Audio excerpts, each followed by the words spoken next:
Utorak je 24. april 2026. Nešto posle 4 sata popodne. Na uglu Temerinske i Primorske ulice u Novom Sadu život teče kao i obično. Trgovci pakuju poslednje stvari. Deca se vraćaju iz škole. Prolaznici šetaju pored buvljaka, zastanu na trenutak, pogledaju nešto, pa nastave dalje. Jedno od te dece, 13-godišnji dečak, staje ispred kontejnera za smeće, vidi nešto između otpada, nešto metalno, nešto nepoznato. Seže rukom unutra, uzima predmet u šaku i povlači za njega. Punjenje detonira. Smeće leti po ulici, komšije otvaraju prozore, prolaznici se ukoče, a na trotoaru leži povređeni dečak s krvavom rukom, ali pri svesti.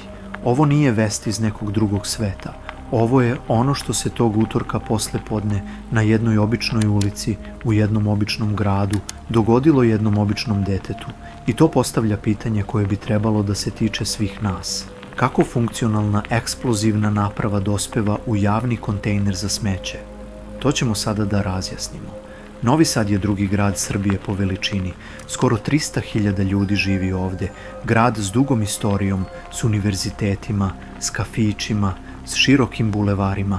Grad koji s polja odiše normalnim životom, ali koji je poslednjih godina ipak iznova završavao u prvim vestima. U novembru 2024. urušila se nadstrešnica železničke stanice. 15 ljudi je poginulo. Urušavanje je pokrenulo mesecima duge proteste, zahteve za državnom odgovornošću i transparentnošću, koji do danas nisu utihnuli. Novi Sad je grad koji traži mir. I sad ovo. Incident se dogodio u neposrednoj blizini najlon pijace, buvljaka koji poznaje svako u Novom Sadu. Ovde svakodnevno stotine ljudi razmenjuju robu, stari alat, električni otpad, metalni delovi, kablovi, stvari bez vrednosti i stvari s istorijom koju niko više ne može da prati. I upravo u tim kontejnerima, u tom delu grada, ležalo je u taj utorak ono što je dečak pronašao. Šta je tačno bilo u kontejneru, policija još uvek utvrđuje, ali prema usaglašenim neslužbenim izveštajima lokalnih medija, između kojih su Blic.ros, bdv12.net i mojnovisad.com, eksplozivna naprava bila je sastavljena od pojedinačnih delova, od delova koje je neko prethodno bacio u taj isti kontejner. Nije odbačeno kao smeće, odloženo kao problem kojeg se neko hteo rešiti. Između otpada i đubreta, kao da je to najnormalnija stvar na svetu. I 13-godišnji dečak pronašao je te delove, uzeo ih u ruke, povukao za upaljač. Ono što se zatim dogodilo, niko više nije mogao da zaustavi. Pokušajmo da zamislimo šta u tom trenutku prolazi kroz glavu 13-godišnjaka. On ne poznaje eksplozivne naprave, ne poznaje upaljače, vidi nešto čudno, seže za tim, jer su deca takva, jer radoznalost nije greška. Jer niko u tom uzrastu kad ugleda nepoznati predmet u smeću ne pomišlja na detonaciju. Upaljač je aktivirao punjenje. Detonacija je bila dovoljno jaka da razbaca predmete duž ulice, dovoljno jaka da privuče pažnju stanara u nekoliko zgrada, dovoljno jaka da pokaže šta je zaista ležalo u tom kontejneru. Dečak je pogođen u ruku, u mali prst, pada, ali ostaje pri svesti. Svedoci opisuju scenu punu haosa i šoka na ulici, smeće i krhotine svuda, ljudi koji ne znaju šta se upravo desilo. Niko nije očekivao ovakav kraj tog popodneva i sada svi stoje i postavljaju sebi isto pitanje.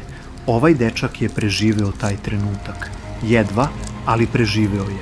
I upravo zato možemo danas o tome da govorimo, jer kraj tog dana mogao je biti drugačiji, mnogo gori. Hitna pomoć je bila na licu mesta za nekoliko minuta. Doktor Zoran Krulj, portparol Zavoda za urgentnu medicinu Novi Sad, zvanično je potvrdio da je medicinski tim bio alarmiran na najvišem stepenu prioriteta. To je najviši stepen hitnosti koji hitna pomoć poznaje. Intervencija bez odlaganja. Dečak je prevezen na hiruško odeljenje dečje bolnice u Novom Sadu. Bio je pri svesti, bio je stabilan. Povreda na ruci je ozbiljna, ali s obzirom na to šta je moglo da se dogodi, ovaj ishod je najbolji koji je u tim okolnostima mogao da se zamisli.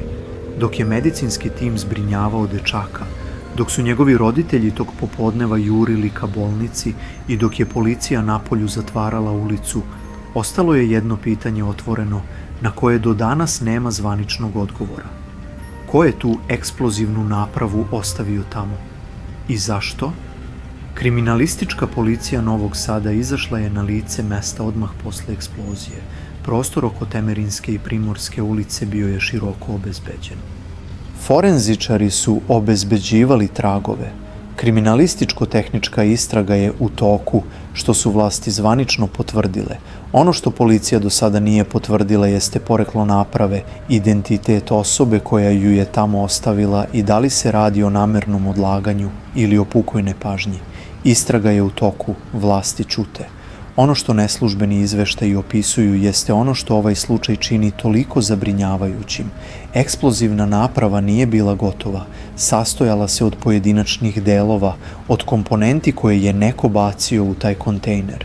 I dete je te delove spojilo, ne znajući to, ne sluteći, bez i najmanje šanse da prepozna opasnost. Da li iza odlaganja stoji kriminalna namera ili zastrašujuća nepažnja, to će istraga pokazati. Ali ishod bi u oba slučaja bio isti.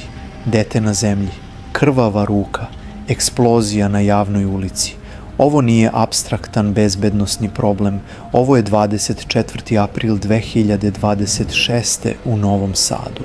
Da bismo razumeli zašto ovaj slučaj nije slučajni izolovani događaj, moramo se nakratko vratiti unazad. Srbija i čitav region Zapadnog Balkana još uvek nose teret nekoliko oružanih sukoba. Ratovi 90-ih ostavili su za sobom ogromne količine oružja, municije i eksplozivnih sredstava, tone toga, koje nikada nisu uredno evidentirane, prikupljene niti uništene, ne zato što to nije bilo moguće, nego zato što to nikada nije dosledno urađeno. Granate iz Drugog svetskog rata redovno iskazuju na gradilištima u Srbiji. Mine iz jugoslovenskih ratova još uvek leže u šumskim predelima Bosne i Hrvatske. Improvizovane eksplozivne naprave iz sukoba koji su zvanično odavno završeni putuju kroz neformalne mreže, kroz podrumske ostave, kroz otpadare, kroz pijace i ponekad završe u javnom kontejneru, pored buvljaka, u velikom gradu. Ovo nije problem koji se tiče samo bezbednosnih agencija, vojnih struktura ili pirotehničara. Ovo je problem koji se tiče svake porodice u ovom regionu. Svakog roditelja koji ujutru šalje dete u školu, svakog tinejdžera koji sam šeta gradom posle podne, svakog ko prođe pored kontejnera i ne zna šta se u njemu nalazi. To može biti svaka ulica, to može biti svako dete, kogod odlaže opasne predmete bilo gde, bilo iz neznanja, bilo iz lenjosti, bilo jer ne zna kuda drugačije s njima, prihvata da sledeća osoba koja taj predmet pronađe možda nije obučena. Možda nije pripremljena, možda nije dovoljno stara da razume šta drži u rukama. To je stvarnost iza ovog slučaja i upravo zato zaslužuje više pažnje nego što je dobio. Dečak iz Novog Sada leži na hirurgiji dečje bolnice. Stabilan je, pri svesti je, oporavit će se i jednog dana otići će kući. Ali se tiče se ovog utorka, možda čitavog života. Njegovi roditelji znaju koliko je tog popodneva bilo blizu drugačijeg kraja. Drugi ugao, drugi položaj punjenja, druga sekunda. I ovaj tekst ne bi bio onaj koji danas pišemo. Izveštavamo o ovom slučaju jer ne sme da bude zaboravljen. Ne u Novom Sadu, ne u Srbiji i ne kod svakog ko živi u ovom regionu ili odavde potiče. Ako ti ili neko iz tvog okruženja ikad pronađe sumnjiv predmet, ne diraj ga, ne premeštaj ga, napusti prostor i odmah pozovi policiju. U Srbiji policiju možeš pozvati na broj 192, a vatrogasce i pirotehničarsku službu na broj 193. Istraga u Novom Sadu je u toku.